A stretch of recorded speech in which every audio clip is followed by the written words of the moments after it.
In the previous topic, I made a statement that design is all about decoding a sign. So we try to decode, analyze, and then see how things are done. So if the surface looks like very shiny or dull, we try to find out how many times we have repeated a pattern to get that shine, or how many times we have repeated that particular pattern to get that dullness on the surface. There are often images that we can visualize. There are certain images, certain concepts that gives us some kind of automatic tendency to of visualization. But there are certain concepts that is it becomes troublesome to visualize them. Like when we say that it's a moonwalk, so it like certain thing appears to our mind. It like if somebody says or we get to hear or we imagine a golden surface, we quickly, like promptly, we visualize a surface that is shiny. So there are lots of similar ideas which are easy to visualize. There are also ideas which are not as easy as this to visualize. But finally, we get into a process where it's all about we decode, we see, we analyze, and we go on that way. With that, I'll also contradict the statement a little bit with another statement that design is all about fooling our eyes. So what we see is what is not there. What we see is what we perceive, but they may not exist there. So that is applicable for the virtual reality, and also in reality what we see and what we see as real are not actually real. So let's see how it works. So they are a few line drawings, and we can quickly read them, identify them as a mango, a pear, an apple.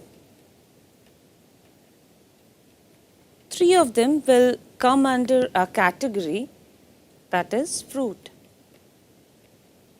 Any child will tell us that. But what are they actually? They're nothing but line, pattern, shapes, a formation, form, and also surface. So what we see here is not mango, it's not pear, it's not apple, but they're images of mango, pear, and apple. So this is how we perceive, and they may not be the reality. Now there are two kinds of textures that we come across. One is the visual texture.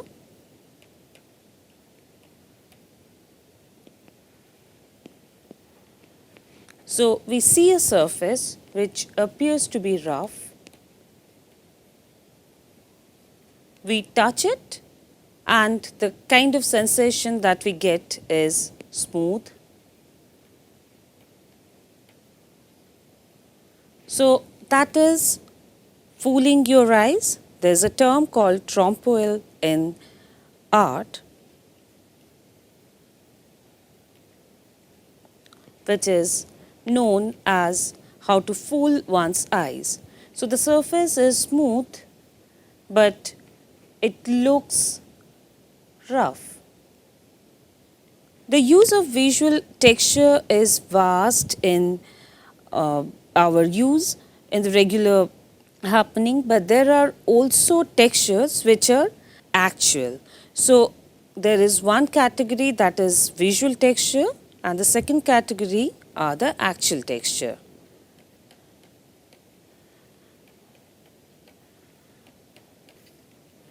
Actual texture or real texture is also known as tactile texture.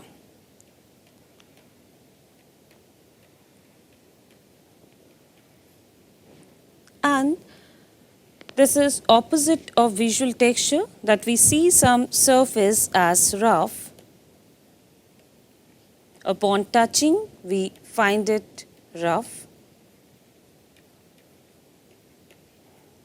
So these are the differences between the visual texture and actual texture.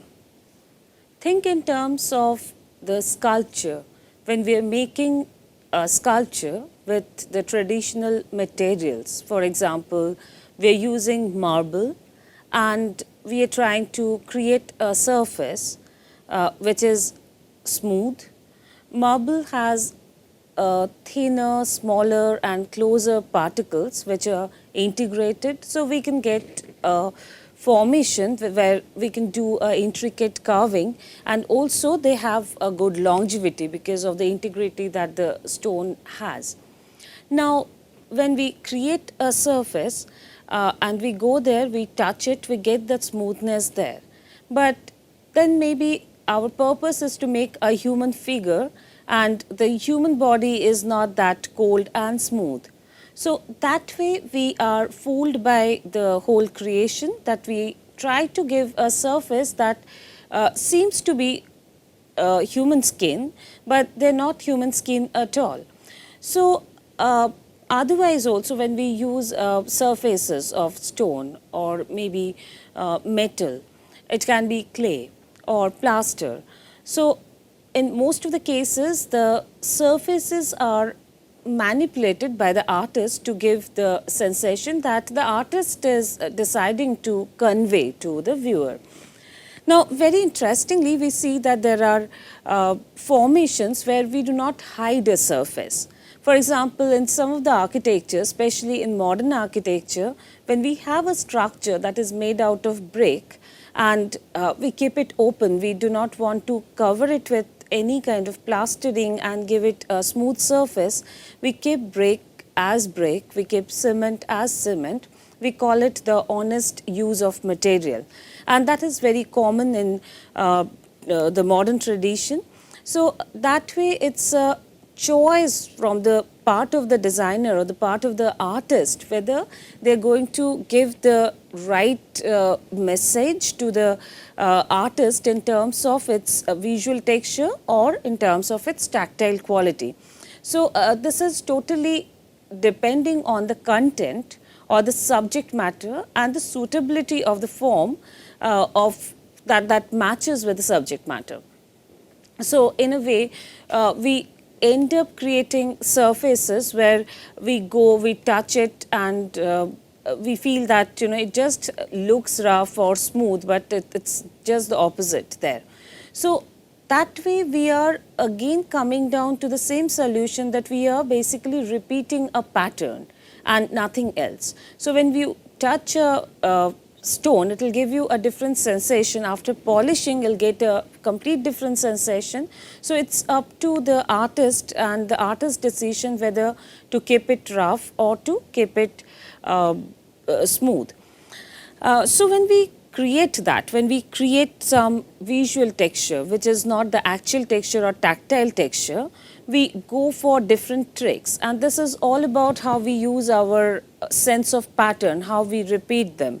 If we want to create a surface which is not very smooth, then we create breaks which gives it a sense of a surface which is uneven, dainty, and that way we again go by the value difference. We create a frequent change in the low value and high value contrast. So let's again go back to the gradients and see how we create surface that is otherwise rough, because when we are making the surface on a paper, the paper is smooth and we are creating some sensation which is up and down, rough, or it's something completely different.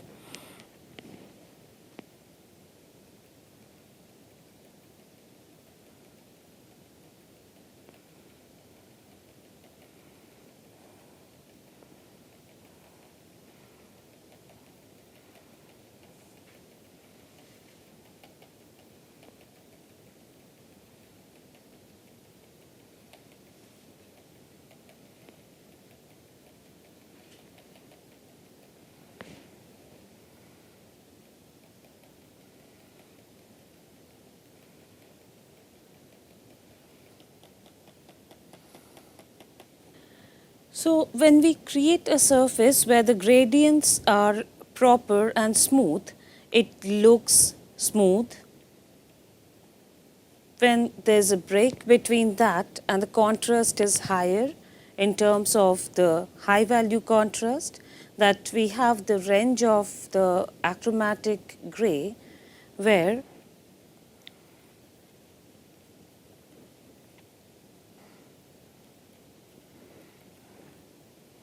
so as we pick up a contrast of this and this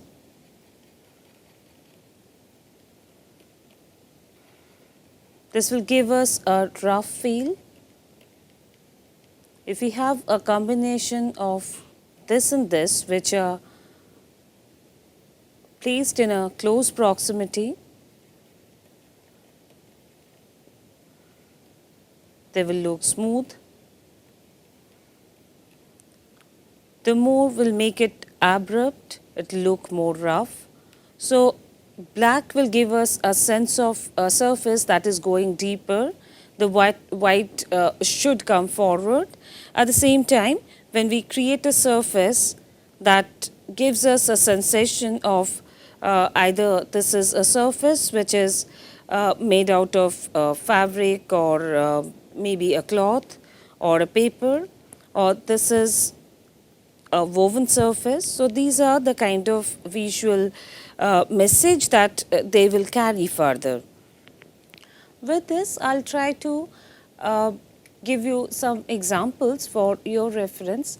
That is when you go through the artworks by the cubist artists in their synthetic phase, when they're analyzing in the first phase and slowly at the last phase they're synthesizing objects there. So we categorize them as analytical cubism and synthetic cubism. In terms of the movement of, it's just a pattern, the way the movements that took place. So in the synthetic cubism, that was another step which is coming after the analysis. So after the analysis, the artist felt like synthesizing some foreign objects. So that way, on the surface of canvas, the artists like Picasso, Braque, they decided to put some images which are often like dead butterflies pasted, or these are some jute or some woven cane patterns that they found out from different places. They're all man-made objects, natural objects which were there that got pasted. So when we think of collage, the whole medium talks about certain texture, which is not just the visual texture, but it also has a tactile quality in it. So they're actually there,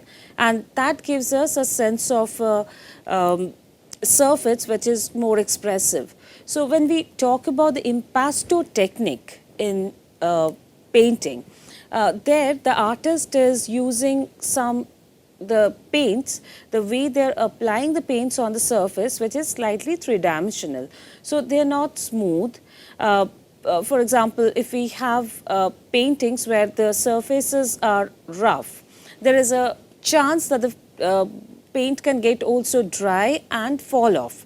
So artists need some kind of a control to create that surface where the roughness is maintained. Many of the textile artists also used the similar technique. They didn't like the feel of the artwork in terms of the visual texture. Rather, they preferred the tactile texture to get the surface. So tactile texture is something which is real, and that like when we look at it, it's just like it's just a factor, that is the tangibility and intangibility of the whole thing. So when we talk about the virtual reality, the kind of texture that we put there, they're not touchable, they're not tangible. So that way we can categorize them in visual texture category. And for example, when we have another surface which is a collage that can be touched upon, and also there are surfaces where we feel that the sensation has to be created there. A rough surface also creates the light and shade pattern that changes with different time. So those are the different experiments that the artist keep on doing. So when you look at the artwork, analyze them, you try to recognize the patterns where the textures are created, whether they're visual or tactile, and that way you will see how the artists have used it from different period of time.